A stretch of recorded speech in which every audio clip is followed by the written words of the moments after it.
வணக்கம் NKP nature. தைப்பூசத்தன்னைக்கு எங்கள் பகுதியில் இருக்க ஸ்வர்ணமலை குழந்தை வேலாயுத சுவாமி கோவில் போனேங்க. இந்த கோவில் பற்றின ஒரு பதிவு முன்பே நான் ஷார்ட்ஸ்லேயும் வீடியோலும் போட்டிருக்கேன்.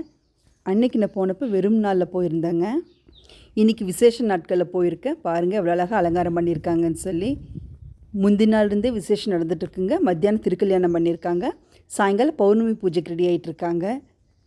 இந்த கோயில் பார்த்திங்கன்னா அகத்தியர் உட்பட பல்வேறு சித்தர்கள் வந்து சூட்சும ரூபத்தில் இன்னும் வழிபடுறாங்கங்க. நம்பிக்கை இருக்குதுங்க.